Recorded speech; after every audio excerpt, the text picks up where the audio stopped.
Assalamualaikum warahmatullahi wabarakatuh. Berarti fakot asbaha monggo teman-teman dadi sapa manusa khiton wong sing ora seneng ala Allah ing atase Allah. Mun kabeh mlebu niki mulai jelas. Pokoke tangi turu sumpek mikir donya berarti sakhiton ala Allah. Berarti kan nantang pangeran, nantang bendune. Lan ajaran kula guyu wis bener mun anjenan ngandel kula. Sok tangi turu wis guyu. Kenapa kok guyu? Sesuk jamu bojo wis. Oleh cerita mbek guyu. Mergo nampik sumpek fakot asbaha sakhiton ala Allah. Jadi wong tangi turu kok susah perkara donya, berarti dekne bendu ning Allah Subhanahu wa taala. Lan kula suwun sanget guys, wae nek sampean ngaku murid kula, pokoke urip ku tau sak detik lah, pokoke tau seneng pangeran. Syukur-syukur sering. Di sampean sing diisin mbek pangeran, wong kok ora iso seneng pangeran. Nek senenge sampean mbek ngopi wis ngopi ra apa-apa. Nek senenge sampean mbek delok TV ra apa-apa. Tapi aja delok gambare iku jenenge seneng. Seneng perkara gambare, ora perkara pangeran. Dados niki kula nu sering niki mboten sombong niki tahadus bin nikmat. Kula nu sering ngekek dhuwit santri 50.000, kadang 100.000. Nek wonten santri rada alim tak kei 300.000. Nek kandhani dhuwit iki haram kanggo nyaur utang. Mergo utang wis kakean dadi tetepe ora cukup kanggo nyaur. Pokoke iki nggo ngopi tanggo apa sing kowe seneng. Ben kowe iku tau didelok pangeran ning kerajaane kowe tau seneng pangeran. Wis wong seneng kowe iku wong elek. Dadi seneng ngenteni iku disuap. Wis penting tau seneng. Tau ngopi, tau sembuyu, pokoke urip ning donya ku happy napa? Suatu saat anak pangeran takok, kowe tau seneng jeng ning donya. Nate Gusti. Nate kula lali napa-napa nate. Pokoke nate napa? Seneng. Pergi kalau niku isin tenan nggih. Kalau nggih bolak-balik di masalah, tapi anggere susah iku isin mbek pangeran. Isine iku kok sawangane iku pangeran salah kelola, salah tata, salah pilih. Nah, misalnya kayak susah terus mikir, pangeran piye to Abu Rizal paringi sugih rugen kok melarat. Padahal cara sugih rugen duwe maslahat to pangeran kok mbok warahi. Ya ora usah ngono, maslahate wis ngene iki. Pokoke maslahate wis ngene iki. Geleng-geleng ya, pokoknya kula suwun mbuh pira kadare sampeyan tau seneng mbek pangeran. Terus mau piye carane? Sebenarnya aja maksiat. Ya sebenarnya aja napa? Maksiat. Masyhur Nabi ketemu adike Anas bin Malik dia adik jenenge Umar. Umar niku Nabi nate dolan teng daleme Anas niku Umar niku pas dolanan manuk. Cara mriki kira-kira manuk bedat, nuher iku manuk cilik. Mati, tuwangi sih ambek adik Anas. Tiap ketemu Nabi dewasa ditakoki jong kabari manuk empiye. Ya Umar ma fa'alan du khair masyhur. Tiap Nabi ketemu muni ya Umar ma fa'alan du khair. Di Nabi nu sering guyon. Mulane sing diyakini Imam Ghazali, ya sing diyakini Imam Ghazali niku beliau sering mengutip hadis inna min khiyari ummati kauman yathakuna jahron min saati rahmatillah. Somben umatku sing apik termasuk umatku pilihanku umatku iku kauman yathakuna jahron min saati rahmatillah. Nak guyu banter-banter mergo saking yakine jembare rahmate Allah. Jadi koyo wis bener. Oh, banter pol wis bener. Sing kedua sing ora bener. Waya beku nasirron min khaufi adabi. Nak nangis ku dhewean perkara ne wedi siksane Allah. Dadi nak dalu sungkeman mek pangeran nangis eling dosa. Jadi ngarepe wong akeh ora usah nangis biasa. Sing ceria. Mergo nek kowe sering nangis, kesane iku ngeluh mbek kodok-kodok. Lah nek dhewe guyu malah perlu diobatno. Ketika di Nabi ku pinter banget. Nek dhewean iku waya buku nasiron min khaufi adabi. Nek dhewean iku nangis mergo wedi adabe apa. Mergo mau nek dhewean nak guyu malah ini penting kula aturaken karena Dawe Ibnu Abbas ketika ono santri-santri ning guyu terus ada yang protes karena kasratud dhahki tumidul qalba kalau guyu kakean iku marai ati napa mati. Itu kabeh ulama nafsir iku guyu ning umurid dunia. Tapi nak guyune mergo puas aturane Allah niku malah dadi wali. Niku masyhur. Nabi nate khutbah mimbar ini ku kan saking kayu sing boten kados mimbar saniki. Mimbare Nabi sampean pirsa kan teng Madinah itu kan kecil sekali. Niku ketika mensifati Allah saking senenge Nabi itu yatama yalu yaminan wasimalan. Jadi Nabi ku goyang-goyang yaminan wasimalan go nyritano. Donya ku kaya pangeran. Sok ben langit itu sak menit di. Nabi yo nyontok nang ndi. Langit di depan kekuasaane Allah mu ala di. Wal ardi ala di. Wal bahri ala di. Nabi ku yatama yalu yaminan wasimalan. Sampai saya nesof awal termasuk Ibnu Umar ceritanya itu udah mulai mundur, wah tidak rubah perkara. Jadi sahabat itu orang kacau nih, semenang Nabi ya. Sampai hatta nakula laitahu sakitun di Rasulillah. Nanti terus mimbar iki. Di pangeran ora seneng ana wong nyifati Allah kok dingin. Wong kok nyifati duwe semangat, atau nyifati pangeran dingin. Wah enake mobil seri baru, HP seri baru, nyifati wae kemrocoh ngono, bar nyifati pangeran kok dingin. Itu kan geblek tenan. Mulane aku yakin sampean dadi wali ku abot. Carane iku gayane iku wis ketara, ora wali iku wis ketara. Mau misale nyifati donya semangat, nyifati Allah iku dingin. Nah wali ku ora ngono, nek nyifati hukume Allah semangat. Yes, napa? Semangat, saking semangatnya Nabi nganti goyang-goyang itu sampai sahabat seni sof awal meni asa kitun huwa bi Rasulillah. Jangan-jangan mimbar ini nanti gugur, nanti rubuh mergo Nabi goyangin teman. Nah mimbar sakniki kan kokoh-kokoh to nggih. Mbok khotibe kaya apa wis gak masalah wis. Nah, ini penting kula aturaken. Makanya masyhur itu ada seorang mubaligh di masjid zaman Sayyidina Ali wis dadi napa? Wis dadi Amirul Mukminin teng Kufah. Sayyidina Ali jan satu-satunya Amirul Mukminin yang enggak nempat di Madinah tapi temu di Kufah. Makanya Irak itu terus banyak Islam. Itu ada seorang mubaligh pidato di masjid nyeritani neraka. Wah, neraka apa panas. Wis wong dilebokno neraka ora bakal metu. Wah, neraka ceritane seru. Dahsyat. Wah, neraka itu kok dahsyat. Wah. Sayyidina Ali diparani. Lereni oleh mubidato. Atak jizu an wasi makhlukin mislu. Oh nyifati padha makhluke gegere ngono. Kena nyifati sing geger nyifati sing gawe neraka. Mesti nyifati neraka kok nganti dahsyat, gak ana sing iso lolos. Sing dahsyat iku pangeran, neraka tetep makhluk. Nyifati makhluke kok gegere ngono.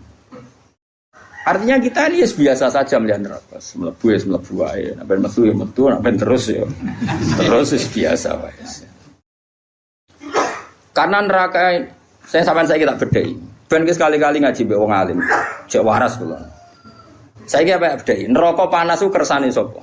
Allah. Pos neraka hebate ngono sing desain sapa? Allah. Neraka itu punya sandi yang insyaallah kita semua ini enggak masalah masuk neraka. Dan kowe kudu iman wis kowe yakin mlebu neraka lah kudu iman. Wis yakin kan wis pede banget. Mergo pangeran iku ngilani kita wis ngoten niku. Kalla saufa summa kalla terus kalla lau ta'lamuna terus malah pas la tarawun al jahim pas ilmune tok ilmal yakin pas wayahe la tarawun al jahim wis wayahe mlebu napa neraka. Begini maksud kula ngeten nggih, sampean kudu yakin mek kula niki dawuhe Nabi. Neraka sing kaya ngono dahsate, kula baleni malih iki. Neraka sing kaya ngono dahsate jarene iso ngobong. Dan rokoi kulama nadijat juluduhum badalnahum juludan ghairaha liyadzuqul adab. Kulit wis sisat diganti meneh pun kuwabe liyadzuqul adab. Wis larane pol neraka. Tapi nu kangge tiyang kafir.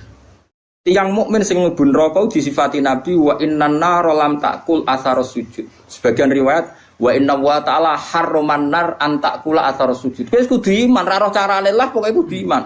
Neraka iku ora iso mangan atsarus sujud. Wes kowe kudu iman. Bener Sayyidina Ali ngomong, lha kowe nyifati neraka gegere ngono wong neraka dhewe ora wani mangan asaros. Kene dhewe ra ero. Misale Mustofa ora iso bayangno wis kecemplung, jebule bathuke ku ora tobong. Lah nek ora iso bayangno dibuktekno pangeran dobong pisan.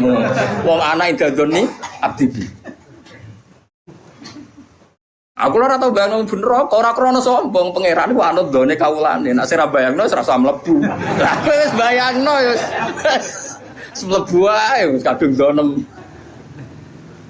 Donem mlebu. Eling-eling ya. Iku jelas hadis sahih delok teng Bukhari teng Muslim wa inna wa ta'ala harraman naro an ta'kula athar sujud. Sebagai riwayat wa innan naro lam ta'kul asaros. Neraka iku ora iso mangan asaros. Lah terus Imam Nawawi sing aran Masmu mensarai. Asari sujud itu rata-rata trennya kan bathuk. Mergo si mahum fi wujuhim min asari sujud. Orang tuh kalau sering sujud pasti ada alamat di bathuk. Sarah kula mulai dhisik ulama maknane alamatku nur. Nur guys, pokoknya nur. Nur iku yo ora ireng-ireng ke sarah kula lho. Kalau pokoke ngono. Nah, tapi misalnya ono sing ireng-ireng ya luwih meyakinkan di bangku ya mesti gak meyakinkan. Iku tahu sujud ta ora ngene. Tahu cara kula dadi wong fikih drengki Mustofa ora ngecap wae sujude ra dipetek. Ora napa? Dipetek. Mulane ora ngono iku. Ora sud petek ora. Ora sah ora petek. Ndak artinya gini loh, apapun hebatin neraka, kita kudu yakin mbek sifat sing disifatno Rasulullah teng neraka. Jadi kok ora doyan asar sujud.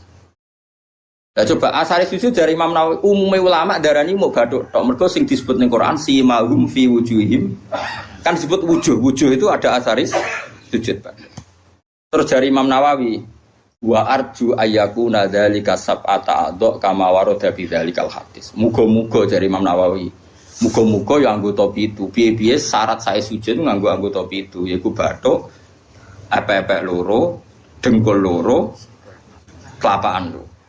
Lah saiki kan mudah pitu. Padahal nak pangeran nyiksa misale telapakan tangan kan sing digo sujud. Gak kena neraka. Engko kan Said, aku mari basa Jawa malah ro iki jenenge Said. Nah iki adut apa mesti sini? Lengan ya. Lengane protes Gusti, epek-epek tok ora iso sujud tanpa kula topang mboten saged. Mboten fair nek epek-epek anyep kula panas. Piye kula niku penopang. Kan iso panjang. Engko gulu ya protes udah tok mboten saged. Wong saged sujud dasi wonten gulu. Wis bola kok kaya ngono. Tapi kok ora ono hadise kok. Pokoke sono hadise iku neraka ora doyan athar sujud. Apa lo? Nggih neraka ora doyan. Kowe kudu iman. Sumpah athar sujud mbok sing bathuk tok mbok anggota. Terus ana ulama sufi nafsiri athar sujud itu perilaku. Orang itu kalau sering sujud tentu ini membekas pada perilakunya. Mulai rasa seneng demenan, rasa seneng korupsi, rasa seneng nyak wong mukmin. Karena normalis sholat itu tanha anil fahsyai wal munkar. Jadi athar itu kan bisa kayak di Quran. Mun sampean ngandel kula sementara, nganti kok ora buktine latarawunnal jahim mau. Kan dalam tradisi Allah itu kan sunnatu ada asiklah wa naktubu ma qaddamu wa atharum. Nggih tengene Yasin apa wa naktubu ma qaddamu wa atharum. Amal yang saya tulis adalah amal-amal mereka dan asar. Asar itu labet itu bekas. Bekas itu maknane nak ning perilaku itu sunnah, petilasan. Atau sistem sosial yang terbangun oleh orang tertentu kemudian mengasar ada bekasnya ila yaumil kiamah. Misalnya begini. Ini rungokno ya. Saya misalnya di bapak apal Quran terus mulang santri sing ra di dhuwit ora iso salam template pokoke kiai dadi mulang ikhlas ora usah kompensasi. Akhirnya saya malu pokoke mulang ora usah arep-arep dikei dhuwit.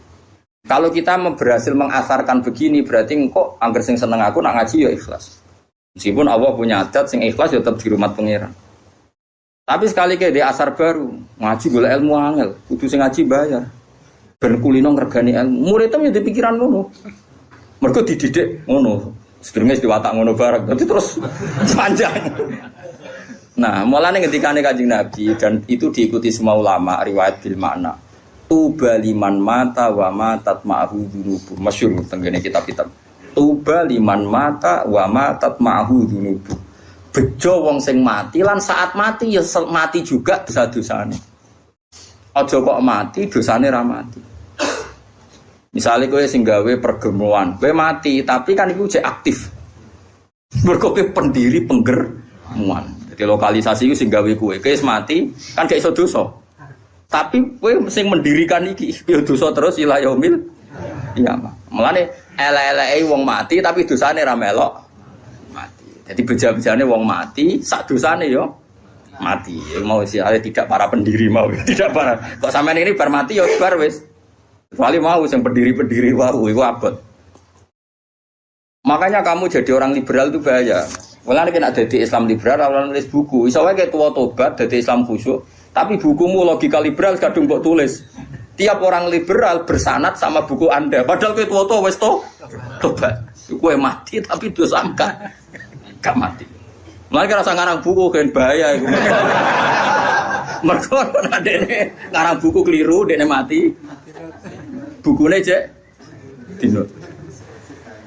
Jadi ya paham ya, itu juga termasuk wanat tubuh makodamu wahar. Begitu juga ning barang apik. Misalnya kalau di tradisi ngaji sampean seneng pangeran tenanan, terus sampean tanam neng anak neng murid, ya bodoh akan saya dapat ganjaran ila yaumil kiamah. Itu kan sama diulang 2 kali oleh Nabi. Man sanna sunatan hasanatan yufalahu ajruha wa ajru man amila biha ila yaumil kiamah. Tapi ya sama wa man sanna sunatan sayyatan fa ali wisruha wa ajru man amila biha ila yaumil. Lah itu jenenge wanat tubuh maqaddamu wa atharo. Dosa iku ya ditulis lan sak bekase. Amal apik ya ditulis lan sak bekase.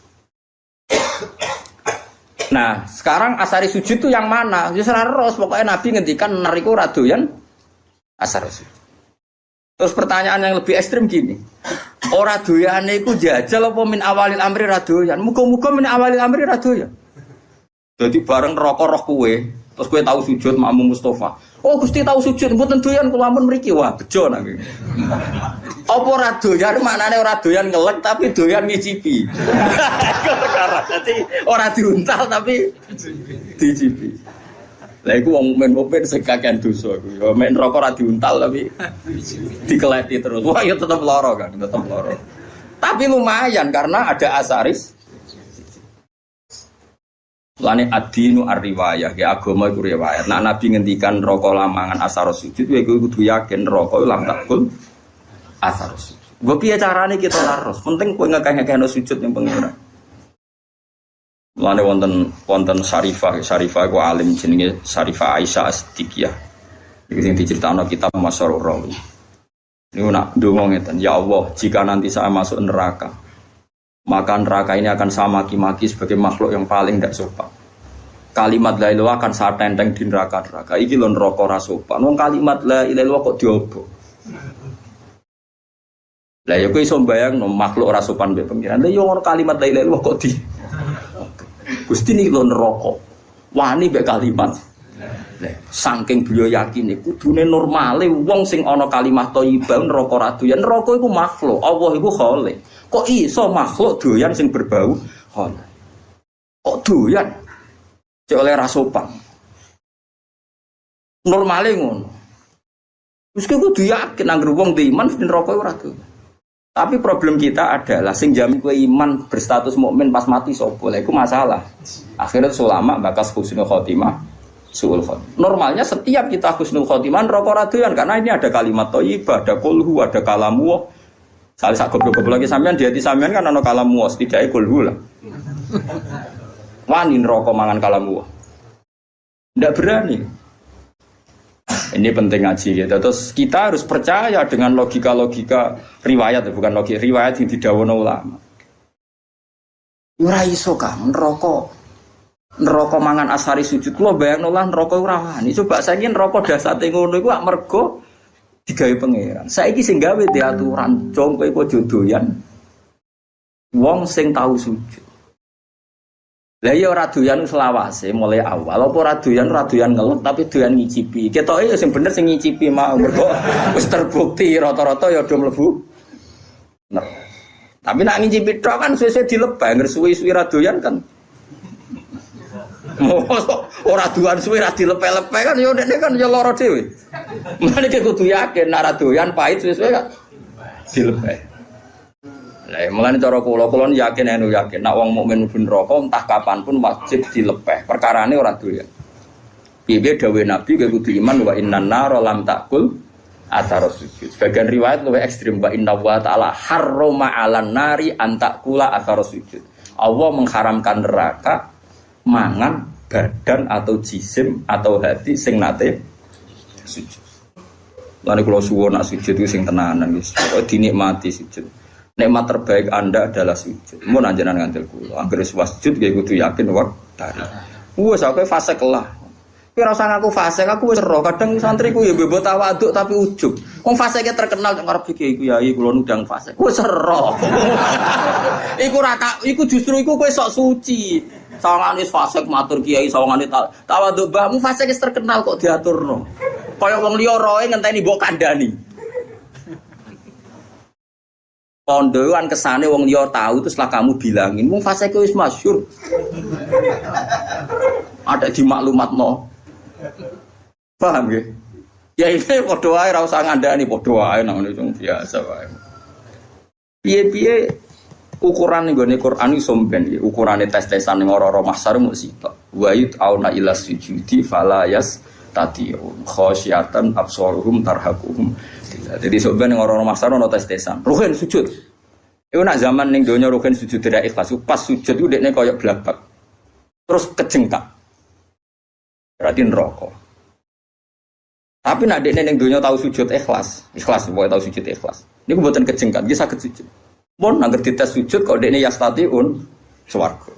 Tapi dites sujud kok ora yastatiun neraka. Tes-tesane iku fala yastati. Dites sujud dekne gak mampu. Mane latihan mulai saiki. Latihan napa? Peragaan napa? Sujud tapi ora masalah peragaan terus ana pengencangan. Wong saiki salat itu kaya yoga. Fungsi sujud dari perada mbok kono lah wong ngalir darah terus. Aku ya sumpek. Ape engkar iku aku yakin salat itu gaweane pangeran mesti hikmah yo tinggi termasuk hikmah kesehatan. Ape percaya kok fungsine salat kok senam yoga.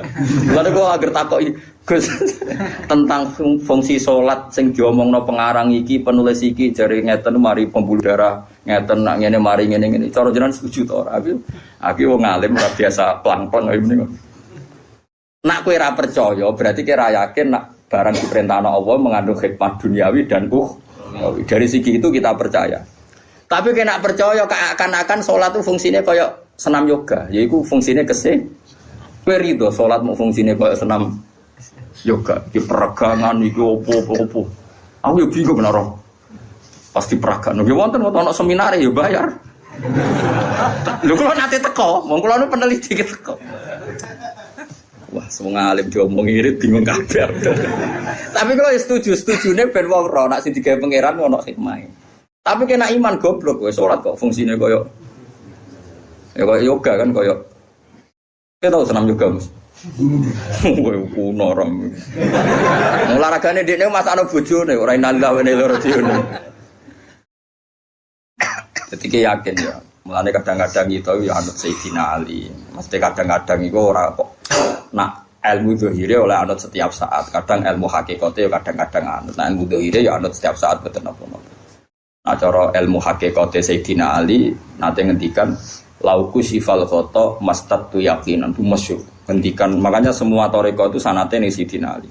Iku Sayyidina Ali ning Hasan Basri ning Habib Al-Ajami terus sampai kita. Dia itu masyhur ngendikan andai kan nanti di akhirat pun saya tidak tambah iman juga gak tambah yakin.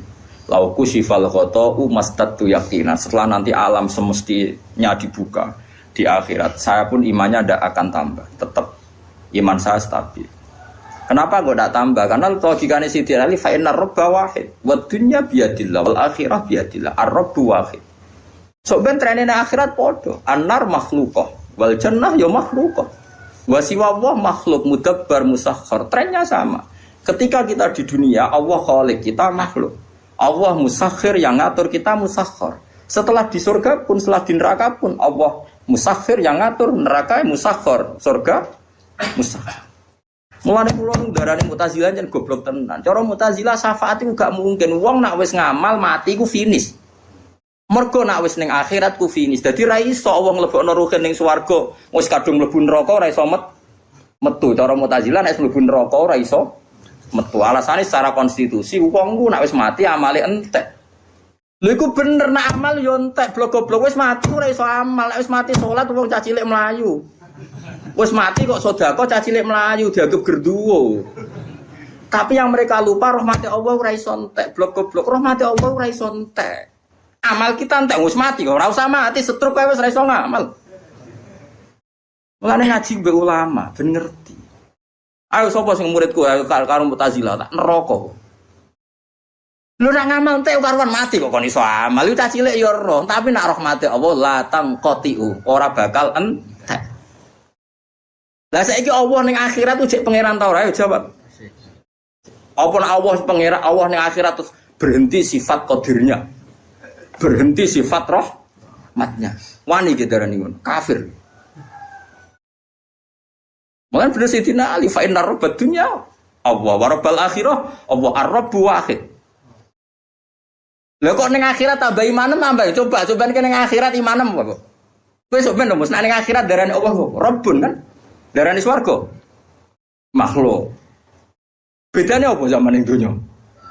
Sami, malah Sayyidina Ali kan lauki sifal ghata mastatu yaqinan. Mbok sok ben ning akhirat lah iman kurat tambah. Maksudnya kan standarnya masih sama, pakemnya sama. Lama ane wong kok ora yakin syafaat itu saking gobloke wong, susahnya apa sih? Iya kita amal kita selesai, wong wis ora iso ngamal. Tapi rahmatuhu la tangqadi wala tafna wala kada wa kada. Rahmati Allah tetap abadal ada. Enggak bisa selesai. Mulane iki kudu yakin neraka Allah kok aja selawase, mau diterusno tenan mbek pangeran. Ki yakin nak rahmati Allah bisa mengalahkan neraka. Mulane masyhur ana ulama, kiai lah ora ulama ya ahli ibadah. Nah, ulama ra salah. Ahli ibadah dene khusyuk ra tau maksiat. Mlebu swarga takoki pangeran. Cung kowe mlebu swarga krana apa? Nggih krana ngamal kula Gusti ra tau maksiat, ra tau gang taat. Kowe taat pirang tahun? 80 tahun Gusti. Ya wis kene swarga 80 tahun. Protes dene. Katanya swarga selawase Gusti. Ya jaremu krana ngamal. Nah krana ngamal 80 tahun di swargane 80. Sing selawase iku rahmatku. Nak ngamalem terbatas. Nuwangis.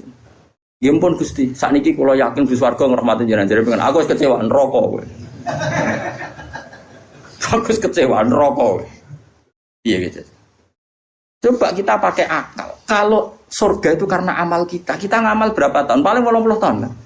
80 tahun aja dikurangi ruhin masa puber pacaran terus di sini misalnya. Terus tua-tua khusus kadung utangnya akeh. Ora kan Mas bulet. Coba ayo cilik ora apa-apa kan yo. Uber pacaran gitu. Terus omah-omah nerantara bojo anak. Wis dosa tok iki. Pas tuwa khusuk utang wis kadung akeh. Nyaur sak kangilan. Wong utangi bojo ya utangi anak. Pas sampai tenanan ibadah, pas awak wis nyeri, wis linu. Misalnya kowe zaman nom mesti iso sujud itu metek tenan. Wis tuwa ape metek kowe ra iso. Artinya 80 tahun itu dikurangi bercak-bercak. Pokoknya kenai berang tahun kan, kayak ngamal kira-kira setopo pangeran. Ono 2 tahun. Ngono kok ape mbok mlebu swarga iku modal apa coba? Mbok yo wong mikir. Lah saiki mahasiswa rata-rata do seneng pendapat Mu'tazilah. Jare alasane cerdas, logis, masuk akal. Ya masuk akal cara kowe, tapi ra cara ulama. Kulo sering dibantah, kulo wis kiai sering dibantah. Kan enggak lucu, Gus. Orang sudah mati kok dapat amal. Dia kan sudah tidak bisa amal. Kalau enggak bisa ngamal ya terputus amalnya. Sing ra roh ngono iku sapa lek jog, aku ya ora. Tapi masalah rahmat Allah ora iso terputus. Saiki ngene, kowe nek entuk dhuwit syaratnya apa? Kudu kerja. Saiki misale kowe entuk dhuwit mesti kerja, ora iso kuliah. Kowe ora kuliah ono sing ngekeki wong tuwa, kadang dikeki kanca, dikeki mbahmu. Dhuwit sing kok hasil kerja dikeki wong akeh ndi. Ana dikeki wong. Lha gak kok kerjamu. Iya ta. Lha nggih misale kula di rezeki kok gajiku mati. Dukung rahmat Allah jembar ya. Ya urip ae nganti saiki. Kok sampean utange akeh kasus akeh kok urip. Prestasimu mbek rahmat Allah akeh ndi. Kabeh wong itu sepakat di bojo sing mapan aja di bojo ra jelas. Wis kaidahe ngono. Tapi nyatane di bojo kowe ya ora do rafa. Mergo rahmat Allah jembar. Padahal konvensi mereka keputusane di bojo sing makmur, sing gajine tetap, sing apik. Ku hasil konferensi mereka. Tapi nyatane kowe ora dirafak kan ambek bojomu. Mergo rahmat Allah. Mau kula sering.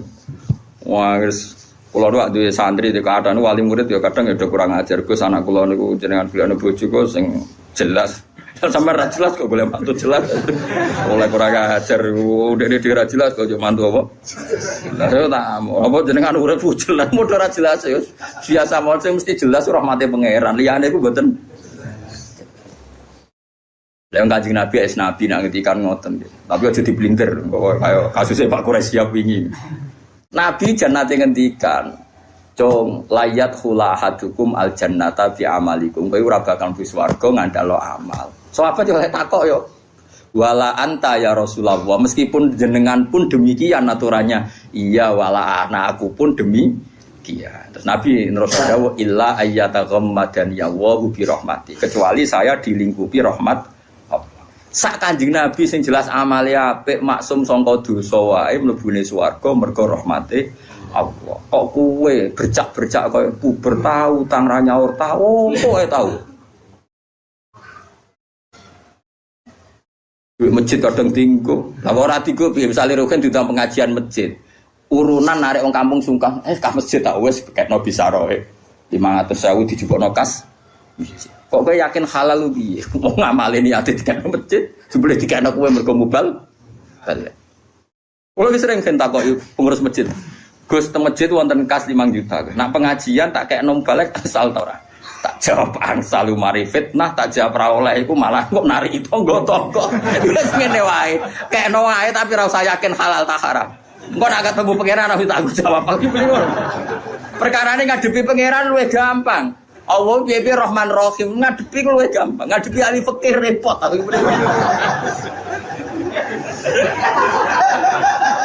Loh iya kan cara ahli fikih kan amal ning masjid yo unsur rifa atau insorofalil masjid. Misale amal wong nyumbang ning kas masjid iku unsur rifalil masjid. Dadi nak dhuwit kas masjid dienggo balik ra oleh, wong balik ku gak masjid. Paham ya? Tapi ana ulama sing rodok modern, masjid wa masolihi, termasuk yang terkait kemaslahatan masjid. Maka boleh dipakai gaji muadzin, gaji imam, gaji mubal.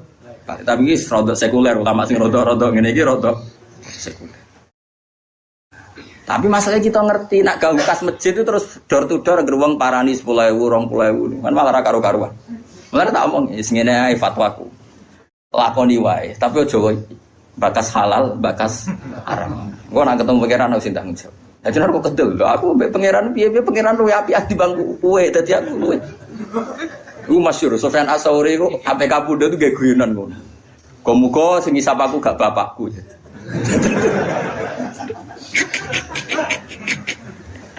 Mergo Sufyan Ats-Tsauri gurune Imam Syafi'i.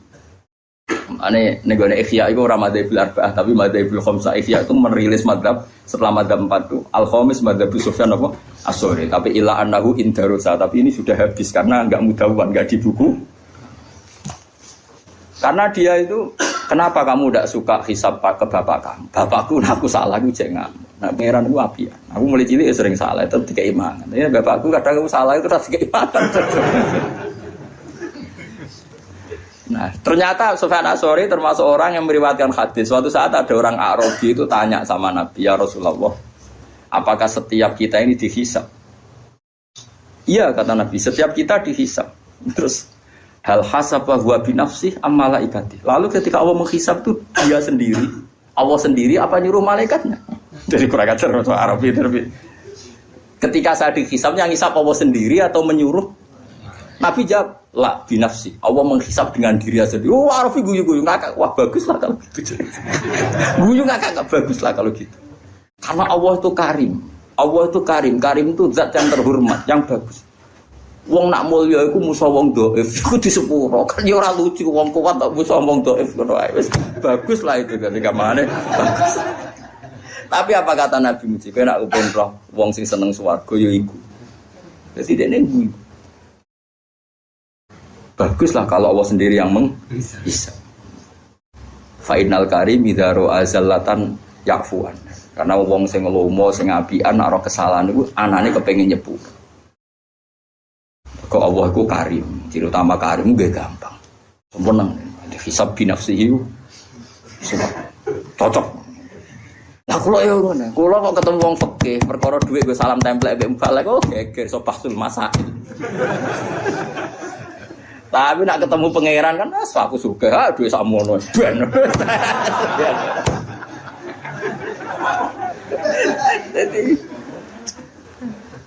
Jadi ngadepi pangeran itu luwih gampang, yakin.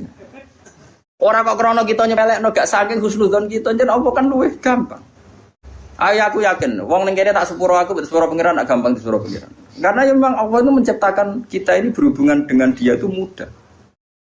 Yo gampang betul, memang nyatanya gampang. Wis adinu yusrun betul.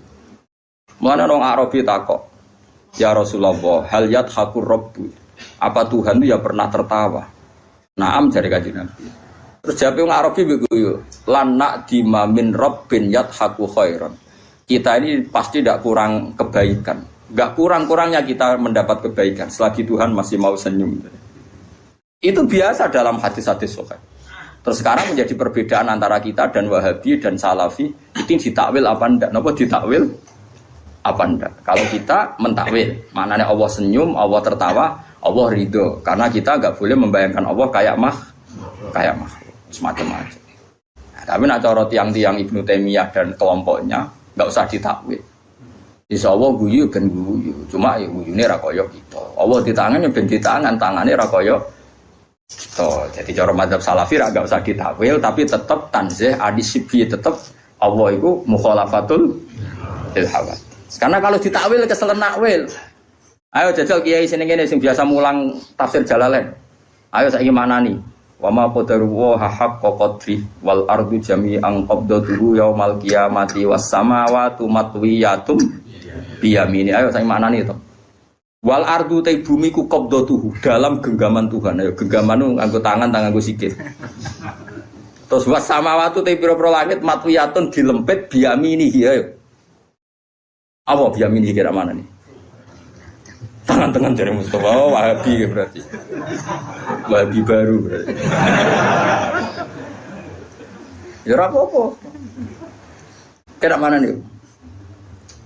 Lu banyak di Quran ada lagi misalnya Nabi Musa didhawuhi pangeran wa alqaitu alaika mahabbatan minni walitusna'a ala aini. Musa kowe tak gawe mergo aku seneng kowe. Walitusna'a lan supaya digawe sira ala aini ben nyenengno mripatku. Sa aku gawe kowe tak go delok-delok ben aku iku seneng. Kan rawan tasbih, rawan apa?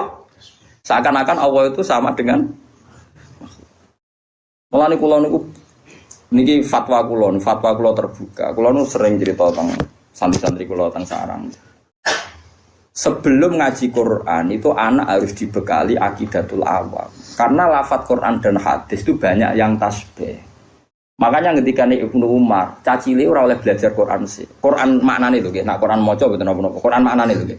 Cara madzhab Ibnu Umar dan para sahabat. Cacile kok oleh diulang maknane Quran sih. Kon ngaji ahwalal ulama dulu. Karena lewat ngaji ahwalal ulama, lafaz tasbih yang di Quran enggak punya akibat fatal karena sudah ngaji ahwalal ulama. Misalnya begini, kita mulai kecil diajari Allah itu mukhalafatul lil hawadits, bahwa Allah itu beda dengan makhluk. Kemudian setelah kita tua ngaji Quran, ternyata ning Quran ono ayat ya duwa fauqa aidihim. Paham ya? Misalnya was-sama abanainaha bi aidin. Nah, apa mana dia was sama aling langit banaina bangun ingsun ha ing sama bi aidin. Ayo manane aidin napa? Tangan. Tapi setelah kita ngaji secara benar ngaji akidatul awam, mbok manani tangan lah maknane orang arah tangan fisik. Karena dalam bahasa seluruh dunia sama seperti itu. Misalnya dulu ketika Pak Karno atau Pak SBY atau Pak Jokowi jadi presiden, kita juga mengistilahkan, wah kaki tangannya ada di mana-mana. Oh itu tangan kanan Pak Jokowi. Salih Mustafa itu tangan kanan Gus Bak, meskipun gak ngarah loh, ini mau contoh dong. Mosok Mustafa sing jenggoten tanganku kan ya ora. Tapi orang secara lisan mengistilahkan Mustafa itu tangan kanannya Gus Bak. Oh kan tangan kirinya. Bukan itu maksudnya itu ora kok terus tangan kan ya ora. Maknanya orang yang sering disuruh. Paham ya? Kita juga ya sama seperti intelijen yang disebut mata-mata negara. Masa negara itu punya mata? Lha kok geger. Mulane cara Imam Ghazali sing mungkiri takwil wong sing ra roh luwat dari Imam Ghazali. Kudu ngaji meneh. Dari Imam Ghazali wong sing mungkiri takwil ora tau ngaji. Ngono kok geger. Tapi orang-orang banyak juga yang anti takwil. Perkara ini khawatir ngerekayasa Quran. Nah kok aneh. Semua bahasa itu pasti ada majas, gak mungkin bahasa gak ada majas. Misalnya Ruhin utang duit Mustafa mesti Kang nyambut hartane. Ora oleh muni utang kan jorok banget muni utang. Anak muni nyambut kan. Assalamualaikum warahmatullahi wabarakatuh. Pernahkah engkau mengalami hari-hari di mana hidup terasa begitu berat, seakan pintu rezeki menutup rapat, engkau berusaha ke sana kemari, namun yang datang hanyalah kegagalan. Terkadang kita melihat orang lain seolah mudah dalam menjalani hidup, sementara langkah kita justru dipenuhi bati penghalang. Tapi pernahkah engkau merenung, adakah kunci yang sebenarnya sederhana namun sering kita abaikan? Hidup memang bukan sekedar tentang banyaknya harta, tetapi tak dapat dipungkiri bahwa harta seringkali menjadi perantara untuk berbuat kebaikan. Pergi haji, menunaikan umroh, menolong fakir miskin, atau membangun rumah ibadah, semua itu memerlukan rezeki yang luas. Maka ketika seseorang kekurangan harta, jiwanya seringkali diliputi gundah gulana. Namun di balik kesempitan itu, tidakkah engkau percaya bahwa Allah selalu menyediakan jalan keluar? Sebelumnya kita berdoa dulu. Ya Allah yang maha lembut, berikanlah limpahan kesehatan, kelapangan rezeki dan ampunan kepada siapapun yang menonton video ini. Curahkan berkah dan pertolongan kepada siapa yang menekan tombol like. Lipat gandakan kebaikan kepada siapa yang menekan tombol subscribe. Bukakan pintu keberkahan dunia dan akhirat bagi siapa yang membagikan video ini. Dan jadikan setiap solawat yang ditulis di kolom komentar sebagai cahaya yang menyinari hidup mereka, keluarga mereka, serta anak keturunan mereka hingga yaumil kiamah. Saudaraku, di dalam hati setiap manusia ada rasa takut dan gelisah. Takut miskin, takut tak mampu memenuhi kebutuhan keluarga, takut jatuh ke dalam jerat hutang.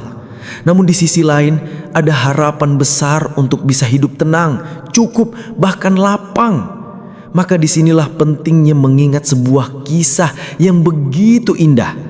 Seorang lelaki datang kepada Rasulullah SAW dengan wajah murung, menceritakan bahwa ternaknya mati satu demi satu, tanamannya gagal, dan kehidupannya seolah ditinggalkan dunia. Lalu beliau diajarkan sebuah amalan zikir. Beberapa waktu kemudian, lelaki itu kembali, kali ini dengan senyum lebar dan berkata, "Ya Rasulullah, hidupku berubah, rezekiku melimpah." Tidakkah engkau ingin merasakan perubahan itu? Tidakkah engkau ingin melihat hidupmu yang dulu penuh kesempitan menjadi kelapangan? Maka renungkanlah firman Allah dalam surah At-Talaq ayat 3. Barang siapa yang bertawakal kepada Allah, niscaya Dia akan mencukupkannya. Sesungguhnya Allah melaksanakan urusan yang dikehendakinya. Sungguh Allah telah mengadakan ketentuan bagi tiap-tiap sesuatu. Ayat ini adalah pengingat lembut bahwa keterbatasan kita bukanlah akhir, melainkan pintu masuk menuju keluasan rahmat Allah. Engkau hanya perlu membuka hati, menjaga keyakinan, lalu melangkah dengan zikir dan doa yang tulus. Dan inilah yang akan kita renungkan bersama tentang sebuah zikir setelah Isya yang mampu mengubah perjalanan hidup. Saudaraku, bayangkan dirimu berada di posisi seorang lelaki pada masa Rasulullah SAW. Ia datang dengan langkah gontai, wajahnya pucat, suaranya parau, dan matanya basah oleh kelelahan hidup. Dunia seolah menjauh darinya. Ia berkata dengan lirih, "Wahai Rasulullah, ternakku mati satu demi satu, pertanianku gagal, dan keluargaku hidup dalam kesempitan. Mengapa dunia seolah meninggalkanku?" Lelaki itu tidak hanya membawa kisah tentang kegagalan, tetapi juga membawa luka batin. Ia merasa tertinggal, merasa terpojokkan oleh kehidupan yang terus menuntut, sementara ia tidak mampu membalasnya. Tidakkah engkau pernah merasa seperti itu? Berjuang sekuat tenaga, namun hasilnya tak kunjung tampak. Itulah keadaan yang dirasakan lelaki itu. Namun lihatlah, Rasulullah SAW menatapnya dengan kasih sayang. Beliau tidak memarahinya, tidak menghakiminya, tetapi justru menawarkan cahaya. Beliau berkata, Apakah engkau tidak mengamalkan doa para malaikat, doa para makhluk yang dengan itu Allah menjamin rizkinya?" Lelaki itu terdiam, hatinya bergetar, lalu berkata, "Tidak, wahai Rasulullah." Maka saat itulah Nabi SAW mengajarkan satu zikir yang menjadi kunci keluasan rizki. Kau lihat betapa kasihnya Rasulullah SAW kepada umatnya. Beliau tahu hidup tak selalu mudah. Beliau tahu ada masa di mana manusia lelah menghadapi cobaan. Namun beliau selalu menunjukkan jalan yang sederhana tetapi penuh kekuatan, zikir dan doa. Beberapa bulan berlalu, lelaki itu kembali menemui Rasulullah. Namun kali ini berbeda. Wajahnya berseri-seri, suaranya penuh semangat dan bibirnya tersenyum lebar. Ia berkata, "Ya Rasulullah, hidupku telah berubah, ternakku berkembang, hasil tanamanku berlipat ganda, dan aku kini kebingungan bagaimana mengelola semua rizki ini." Betapa menakjubkan perubahan itu. Dari jurang kesempitan menuju samudra kelapangan, semua terjadi karena seuntai zikir yang diijazahkan Nabi SAW. Saudaraku, kisah ini bukan sekedar cerita masa lalu. Kisah ini adalah cermin untuk kita hari ini. Jika engkau merasa sempit, jika engkau terhimpit oleh hutang atau merasa rizki menjauh, maka ambillah pelajaran dari lelaki itu. Zikir mampu mengubah arah hidup, bukan karena kata-katanya semata, tetapi karena ia adalah pengakuan, pujian, dan permohonan ampun kepada Allah yang Maha Kaya. Seorang ulama salaf pernah berkata, "Barang siapa membiasakan dirinya dengan zikir, maka ia seperti seseorang yang mengetuk pintu kerajaan yang agung. Dan barang siapa mengetuknya terus-menerus, pintu itu pasti akan dibukakan untuknya." Kata-kata ini adalah pelita yang menuntun kita untuk terus istiqomah meski hati sering goyah. Ingatlah, jika engkau datang kepada Allah dengan air mata, engkau akan kembali dengan senyum. Jika engkau datang dengan rasa takut, engkau akan pulang dengan ketenangan. Saudaraku, pernahkah engkau duduk hening setelah menunaikan sholat Isya? Malam mulai merayap, langit menutup tirainya dengan gelap, dan dunia perlahan beristirahat. Namun di saat itu, ada rahasia besar yang bisa kau jemput. Sebuah amalan ringan di lisan, tetapi berat di timbangan kebaikan. Rasulullah SAW mengajarkan kepada seorang lelaki yang mengadu kesempitan hidupnya sebuah zikir yang mendatangkan kelapangan rezeki, bahkan mampu mengubah hidup dalam sekejap. Zikir itu adalah Subhanallahi wa bihamdih, Subhanallahil azim, astaghfirullah. Bacalah kalimat ini dengan sepenuh hati 100 kali, khususnya setelah Isya atau sebelum fajar menyingsing. Kalimat ini bukan sekedar rangkaian huruf, tetapi adalah untayan cahaya. Subhanallahi wa bihamdihi berarti engkau mensucikan Allah dari segala kekurangan sambil memujinya atas segala nikmat yang tak terhitung. Subhanallahil azim adalah pengakuan bahwa Allah maha besar, maha perkasa, dan tiada daya upaya selain darinya. Astaghfirullah adalah permohonan ampun yang membuka gerbang rahmat. Saudaraku, amalan ini telah menjadi pegangan banyak orang beriman. Ada yang merasakan perubahan dalam 4 hari, ada yang merasakan setelah 41 hari, dan ada yang merasakan setelah berbulan-bulan. Semua tergantung kesungguhan hati, kekuatan keyakinan, dan ketulusan niat. Maka jangan pernah engkau remehkan zikir ini, sebab ia adalah warisan dari Rasulullah SAW untuk umatnya. Lalu apa hubungannya dengan rezeki? Ingatlah sabda Nabi SAW dalam hadis riwayat Ahmad. Barang siapa yang melazimi istighfar, maka Allah akan memberi jalan keluar dari setiap kesempitan, menjadikan kesedihan berganti kegembiraan, dan memberikan rezeki dari arah yang tidak disangka-sangka. Tidakkah engkau rindu untuk merasakan janji itu? Tidakkah engkau ingin keluar dari sempitnya hidup menuju keluasan yang tak terduga? Maka jangan biarkan malam berlalu begitu saja. Jadikan setelah Isya sebagai waktu yang penuh keberkahan. Saat orang lain larut dalam kantuk, engkau larut dalam zikir. Saat dunia memilih diam, engkau memilih menyebut nama Allah. Bacalah dengan hati yang lembut, bukan sekedar lisan. Rasakan setiap kalimatnya mengetuk pintu langit, menggapai rahmat yang luas. Saudaraku, jangan pernah merasa doa dan zikir itu sia-sia. Sesungguhnya ia adalah jalan yang paling pasti, meski terkadang hasilnya tidak langsung tampak. Sebab doa adalah benih, dan zikir adalah air yang menyiraminya. Waktu Allah akan membuatnya tumbuh tepat pada saat yang terbaik. Dan ingatlah, sholawat kepada Nabi pun akan semakin memperindah doa kita.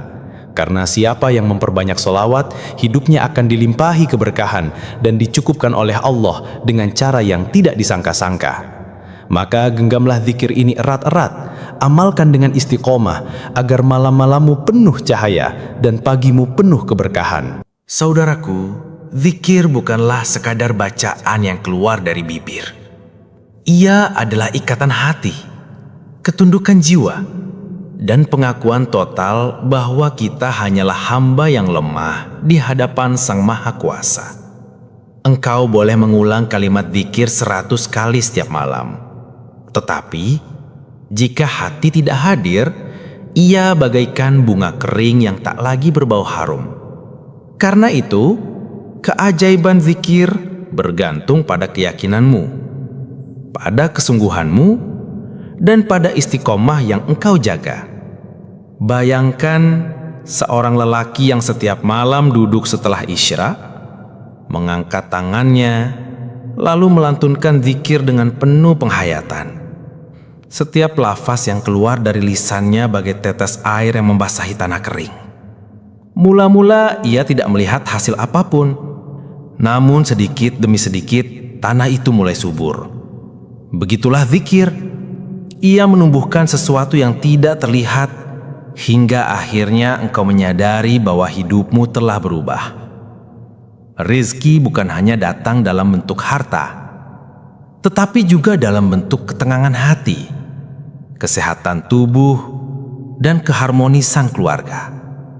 Namun jika Allah berkehendak, zikir itu pun bisa membuka jalan rizki yang melimpah. Sebagaimana kisah lelaki yang kembali kepada Nabi Sallallahu Alaihi Wasallam dengan wajah berseri-seri karena hidupnya telah berubah. Kau tahu, sebagian ahli hikmah menyebutkan bahwa siapa yang mengamalkan zikir ini dengan penuh keyakinan, dalam 4 hari saja ia dapat merasakan keajaiban. Ada pula yang menyebut 41 hari, ada yang menyebut beberapa bulan. Semua bukanlah angka pasti, tetapi tanda bahwa amalan ini mengandung janji perubahan bagi siapapun yang sungguh-sungguh.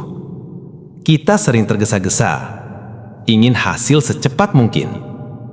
Namun zikir mengajarkan kita sabar. Zikir mengajarkan kita percaya pada waktu Allah. Sebab rizki bukan soal kapan, tetapi soal siapa yang memberikannya. Dan jika Allah yang memberikannya, engkau tidak perlu takut kekurangan. Renungkan kisah sahabat Abdullah bin Umar radhiyallahu an yang meriwayatkan amalan ini. Ia menyaksikan bagaimana Rasulullah Sallallahu Alaihi Wasallam tidak hanya memberi nasihat, tetapi memberi amalan nyata yang mengubah kehidupan seorang lelaki. Kisah ini tetap hidup hingga kini, menjadi warisan yang tak lekang dengan zaman. Seorang tabi'in pernah berkata, zikir adalah pelita hati. Semakin sering kau berzikir, semakin terang jalan yang kau tempuh. Kata-kata ini mengingatkan kita bahwa zikir bukan hanya mendatangkan dunia, tetapi juga menuntun langkah menuju akhirat. Maka saudaraku, jangan sekali-kali engkau biarkan malam berlalu tanpa mengingat Allah. Jadikan ia sebagai sahabatmu. Jika engkau lelah bekerja sepanjang hari, jadikan ia penyejuk. Jika engkau dihimpit hutang, jadikan ia jalan keluar. Jika engkau sedang dirundung sedih, jadikan ia penghibur.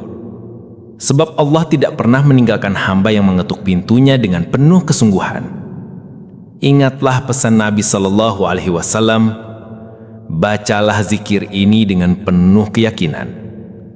Niscaya Allah akan membuka jalan rizki yang terbaik untukmu. Saudaraku, setiap ujian yang menimpa kita bukanlah tanda bahwa Allah membenci.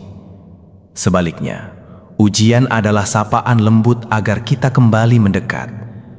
Seperti seorang ibu yang memanggil anaknya pulang ketika terlalu jauh bermain, begitu pula Allah memanggil hamba-hambanya lewat rasa sempit, lewat kekurangan, atau lewat air mata.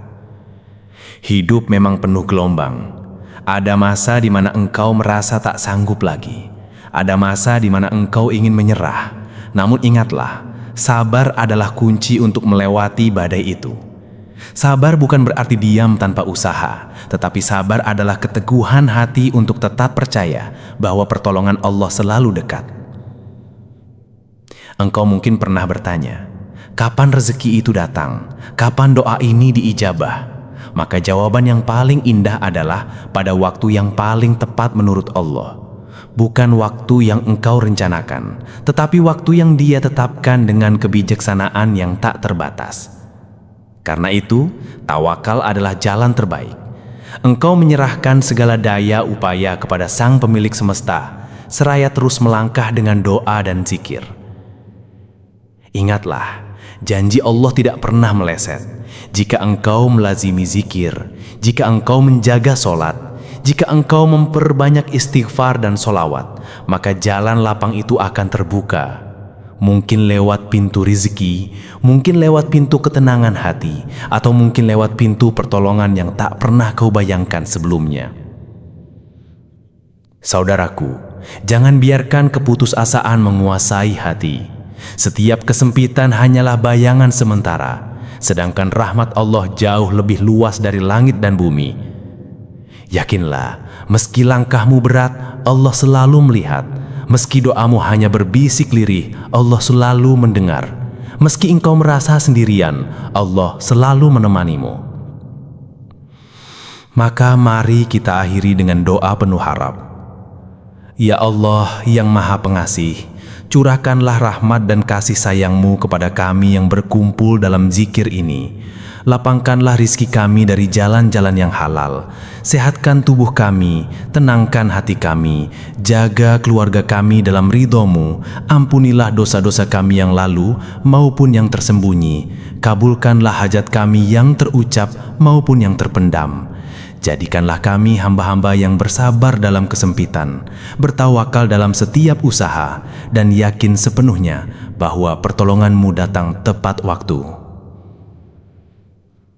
Alhamdulillah, segala puji bagi Allah yang telah memberi kita kesempatan untuk saling mengingatkan dalam kebaikan. Semoga zikir yang ringan ini menjadi cahaya dalam hidupmu, penyejuk dalam keluargamu, dan bekal di akhirat kelak. Wassalamualaikum warahmatullahi wabarakatuh. Kisah jenazah ibu Nabi Isa diurus malaikat dan bidadari. Maryam menghembuskan napas terakhirnya di atas sebuah gunung. Begitu sedihnya Nabi Isa, hingga saat dirinya turun gunung untuk meminta bantuan kaum Bani Israel untuk mengurus jenazah ibunya. Tapi tak seorang pun dari mereka yang bersedia membantu. Nabi Isa pun kembali naik ke atas gunung di mana jenazah ibunya berada. Gelisah dan gelisah yang Nabi Isa rasakan. Namun tak lama setelah itu, Allah mengutus malaikat Jibril dan malaikat Mikail agar turun ke bumi dengan membawa serta bidadari untuk mengurus jenazah ibunda Nabi Isa. Setelah bertemu dengan para malaikat dan para bidadari, Nabi Isa pun segera meminta pertolongan untuk memakamkan jenazah ibunya. Saat itu, malaikat Jibril berhadapan dengan Nabi Isa dan berkata, "Aku ini sebenarnya adalah malaikat Mikail dan sahabatku ini adalah malaikat Jibril. Aku sudah membawakan obat tubuh dan kain kafan dari Tuhanmu dan para bidadari cantik jelita sekarang sedang turun dari surga untuk memandikan dan mengkafani ibumu." Begitu mendengar penuturan malaikat Mikail tersebut, Nabi Isa pun sangat bahagia. Tak lama kemudian, malaikat Jibril menggali kubur di atas gunung untuk makam ibunda Nabi Isa. Ketika para bidadari telah sampai di bumi, mereka langsung memandikan dan mengkafani jenazah Maryam. Setelah itu, jenazah Maryam disalatkan kemudian dikuburkan. Nabi Isa pun berdoa kepada Allah, "Ya Allah, sesungguhnya Engkau mendengar kata-kataku dan tidak sedikit pun urusanku yang tersembunyi darimu. Ibuku kini telah meninggal, sedangkan aku tidak menyaksikan sendiri ketika dia wafat. Oleh karena itu, izinkanlah dia, Maryam, berkata sesuatu kepadaku." Tak lama setelah ibunda Nabi Isa dimakamkan, Allah berfirman, "Sesungguhnya aku telah memberi izin kepadanya." Mendengar firman Allah tersebut, Nabi Isa pun langsung pergi ke makam ibunya. Setelah sampai di makam, Nabi Isa berkata, "Assalamualaikum ya ibu, bagaimanakah dengan tempat pembaringanmu dan tempat kembalimu dan bagaimana pula kedatangan Tuhanmu?" Betapa sakitnya saat nyawa dicabut, Maryam berkata, "Tempat pembaringanku dan tempat kembaliku adalah sebaik-baik tempat, sedangkan aku menghadap kepada Tuhanku. Aku tahu bahwa Dia telah menerimaku dengan rela." "Wahai ibu, bagaimanakah rasa sakitnya mati?" tanya Nabi Isa. "Demi Allah yang telah mengutusmu sebagai nabi dengan sebenar-benarnya, belum hilang rasa pedihnya mati aku rasakan hingga sekarang. Demikian pula rupa malaikat maut yang belum hilang dari pandangan mataku. Alaikassalam, wahai kasih sayang." Ya Allah, panjangkanlah umur bagi semua orang yang melihat video ini. Sembuhkanlah penyakit orang yang subscribe dan angkatlah penyakitnya. Luaskanlah rezeki bagi setiap orang yang like dan share video ini. Semoga setiap doa dan kebaikan yang kita niatkan menjadi berkah bagi kita semua. Di dalam alam kubur yang gelap dan sempit, manusia akan memasuki fase awal dari kehidupan akhirat. Bagi orang-orang yang beriman, kubur bisa menjadi taman dari taman-taman surga. Namun bagi orang-orang kafir dan pendosa, kubur akan berubah menjadi lubang dari lubang-lubang neraka. Siksa kubur adalah kenyataan yang sangat mengerikan. Bukan dongeng dan bukan pula sekadar simbol. Ini adalah siksaan nyata yang dijanjikan oleh Allah kepada mereka yang ingkar selama hidup di dunia. Ketika seseorang telah dimasukkan ke dalam liang lahat, maka datanglah dua malaikat yang bernama Munkar dan Nakir. Mereka bertugas untuk menguji dan menginterogasi si mayit. Wajah mereka menyeramkan, suara mereka menggelegar, tangannya besar dan kuat. Mereka tidak datang dengan ramah, mereka datang dengan marah, khususnya kepada orang-orang yang tidak beriman kepada Allah, dan yang tidak menjalani hidup sesuai dengan perintahnya.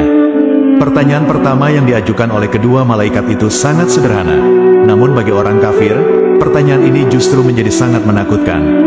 "Siapa Tuhanmu?" Namun, orang kafir itu tidak mampu menjawab.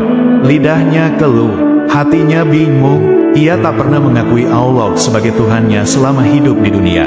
Ia hidup mengikuti hawa nafsu, ia mengikuti dunia dan meninggalkan agama.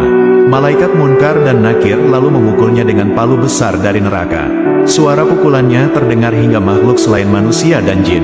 Seketika, tubuh si mayit hancur, tapi Allah hidupkan kembali tubuhnya. Ia bangkit, lalu dipukul lagi. Berkali-kali, setiap kali tidak mampu menjawab pertanyaan malaikat, maka ia dipukul lagi dengan keras. Dan dari pukulan itu, keluar api yang menyala-nyala dari dalam kubur. Api itu menyambar tubuhnya, membakar seluruh bagian jasad. Dan jasad itu kembali utuh, lalu dibakar lagi. Begitulah terus-menerus hingga hari kiamat tiba. Nauzubillah min zalik. Tidak hanya tubuhnya yang terbakar, kuburnya pun menyempit. Semakin lama semakin menyiksa. Tulang rusuknya saling menghimpit satu sama lain. Ia berteriak, namun tidak ada yang mendengar. Ia menangis, namun tidak ada air mata yang tersisa. Ia ingin kembali ke dunia, namun pintu tobat sudah tertutup. Kubur menjadi penjara paling kelam, gelap, panas, bau busuk, dan penuh dengan siksaan yang tak henti-henti. Setiap hari, dua malaikat itu datang kembali. Mereka menggali kembali rasa takut yang paling dalam dari diri si mayit. "Apa agamamu?" tanya malaikat dengan suara menggelegar. Namun, si mayit kafir itu hanya bisa diam. Tak ada jawaban dari lisannya. Karena dulu di dunia, ia tidak pernah mengenal agama dengan benar. Ia mengejek syariat, ia tertawa ketika mendengar azan. Ia mencemooh orang-orang yang taat kepada Allah. Maka malaikat itu kembali memukulnya dengan kekuatan yang tidak bisa dibayangkan manusia. Darah muncrat, tulang remuk, lalu tubuhnya hidup kembali. dipukul lagi, dan setiap pukulan melahirkan kobaran api yang menyambar wajah dan tubuhnya. Api itu bukan seperti api di dunia. Ia lebih panas 70 kali lipat. Ia masuk ke dalam pori-pori, membakar dari dalam dan luar. Tidak ada tempat untuk bersembunyi. Tidak ada penolong. Tidak ada kesempatan kedua. Yang ada hanya penyesalan, tangisan, dan jeritan panjang yang tidak akan pernah berakhir. Siksaan ini terus berlangsung sampai hari kebangkitan tiba. Dan ketika hari itu datang, ia akan dibangkitkan dalam keadaan wajah hangus terbakar. Tubuh gosong, mata melotot, mulut ternganga penuh teriakan, namun tetap tidak ada yang menolong. Pukulan yang diberikan oleh malaikat Munkar dan Nakir bukan pukulan biasa. Ia mengandung murka Allah. Setiap kali malaikat mengayunkan palu besar dari neraka itu, bumi pun bergetar. Kubur berderak, udara menjadi panas membara, api menjilat-jilat tubuh orang kafir itu. Setiap kali ia terbakar, tubuhnya kembali utuh, lalu dibakar lagi, terus-menerus tanpa henti. Bukan hanya api dan pukulan. Kubur orang kafir dipenuhi oleh ular besar, kalajengking raksasa, dan binatang-binatang menjijikkan. Mereka diperintahkan oleh Allah untuk menyiksa tubuh si mayit. Lidahnya dijulurkan dan digigit ular sampai putus. Matanya dicungkil, kepalanya dihantam batu, telinganya dipenuhi belatung. Semua itu ia rasakan dalam keadaan sadar penuh. Ia menyesal, tapi penyesalan sudah tidak berarti. Ia ingin sekali mengatakan, Tuhanku adalah Allah. Tapi mulutnya tidak bisa berkata apa-apa. Allah mengunci hatinya sejak ia hidup di dunia. Karena selama hidup, ia menolak kebenaran. Ia menolak Rasul. Ia tertawa ketika mendengar ayat-ayat suci. Ia menari-nari di atas dosa, dan menganggap hidup ini hanyalah permainan. Maka hari ini, semua permainannya dibalas oleh Allah. Dengan siksa yang setimpal, dengan azab yang tidak terbayangkan. Ia hanya bisa berharap waktu berhenti. Tapi waktu justru berjalan sangat lambat. Setiap detik terasa seperti 1000 tahun. Ia memohon agar ditiadakan, tapi Allah membiarkannya tetap hidup.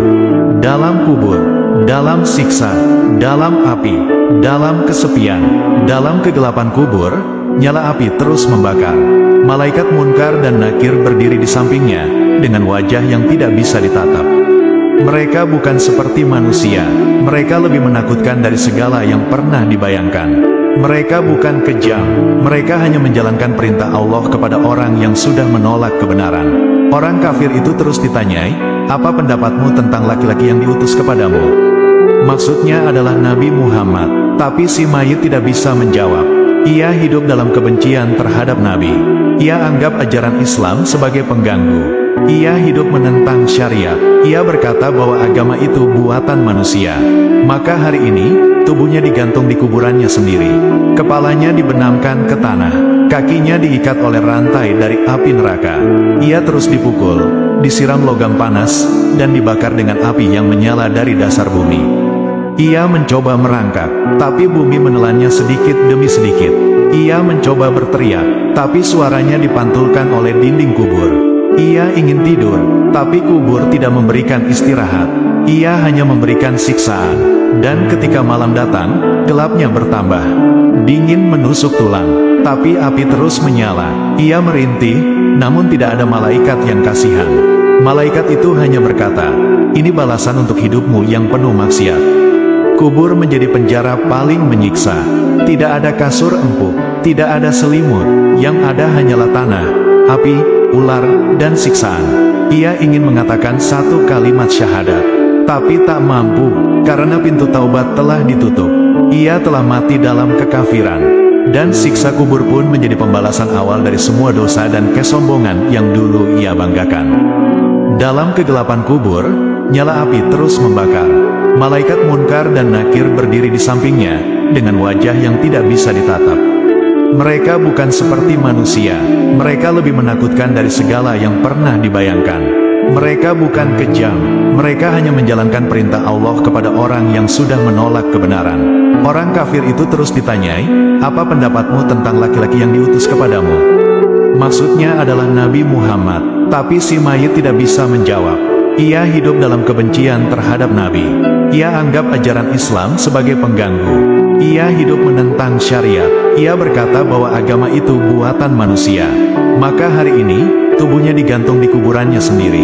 Kepalanya dibenamkan ke tanah, kakinya diikat oleh rantai dari api neraka.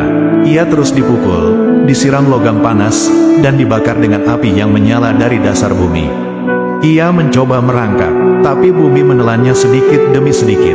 Ia mencoba berteriak, tapi suaranya dipantulkan oleh dinding kubur. Ia ingin tidur, tapi kubur tidak memberikan istirahat. Ia hanya memberikan siksaan. Dan ketika malam datang, gelapnya bertambah. Dingin menusuk tulang, tapi api terus menyala. Ia merintih, namun tidak ada malaikat yang kasihan.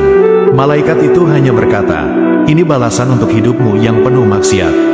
Kubur menjadi penjara paling menyiksa. Tidak ada kasur empuk, tidak ada selimut, yang ada hanyalah tanah, api, ular, dan siksaan. Ia ingin mengatakan satu kalimat syahadat, tapi tak mampu, karena pintu taubat telah ditutup. Ia telah mati dalam kekafiran. Dan siksa kubur pun menjadi pembalasan awal dari semua dosa dan kesombongan. Siksaan di alam kubur tidak pernah berhenti. Setiap kali tubuhnya remuk, Allah kembalikan seperti semula, agar siksa itu bisa dirasakan lagi. Hari demi hari berlalu, tapi bagi si mayit, waktu seperti berhenti. Ia tidak tahu kapan kiamat tiba. Ia tidak tahu kapan penderitaan ini akan berakhir. Dan ia tidak punya siapa-siapa. Tidak ada doa yang sampai padanya. Tidak ada amal yang menolongnya. Karena semasa hidup, ia tidak pernah berbuat baik. Ia meninggalkan sholat. Ia mencaci para ulama. Ia hidup dalam hawa nafsu dan kesombongan. Ia bangga dengan maksiat. Maka hari ini, ia dibalas dengan siksaan yang sesuai dengan apa yang pernah ia lakukan. Suara jeritannya menggema di dalam kubur. Nafasnya tersengal, tapi tidak ada kematian kedua. Ia hanya bisa berharap, padahal harapan sudah tidak berlaku lagi. Malaikat berkata kepadanya, "Inilah tempatmu hingga kiamat. Dan setelah itu, engkau akan dibangkitkan dalam keadaan wajah terbakar, mata melotot, dan tubuh menghitam karena api." Ia hanya bisa terdiam, tak mampu membela diri, tak ada pengacara, tak ada saksi. Yang berbicara adalah tanah, yang menjadi bukti adalah jasadnya sendiri. Lidahnya, tangannya, kakinya, semuanya bersaksi atas dosa yang dulu ia lakukan. Dan ketika ia benar-benar kelelahan, tubuhnya lemah, dan jiwanya hampir hancur, datanglah ular dan kalajengking. Mereka menggigit dan menyengat, tidak ada tempat bersembunyi, tidak ada selimut untuk menutup luka, tidak ada air untuk mengobati panas, tidak ada angin sejuk yang menenangkan. Kubur itu berubah menjadi potongan neraka yang menyala. Cahaya api menari-nari di sekujur tubuh. Bau busuk daging terbakar memenuhi rongga kubur. Dan di sanalah ia akan terus merasakan azab ini sampai Allah membangkitkannya kembali di hari kiamat kelak. Sahabat, begitulah dahsyatnya azab kubur bagi mereka yang ingkar dan mati tanpa iman. Api menyala tanpa henti, tubuh terbakar, dan siksaan datang bertubi-tubi hingga hari kebangkitan. Semoga Allah lindungi kita dari azab kubur, dan wafatkan kita dalam keadaan husnul khatimah. Jangan tunda taubat, selagi nyawa masih di dada, perbanyak amal dan kuatkan iman. Jika video ini bermanfaat, klik like, subscribe, dan bagikan. Agar lebih banyak yang sadar sebelum terlambat. Nauzubillah min zalik. Semoga kita semua diselamatkan. Amin.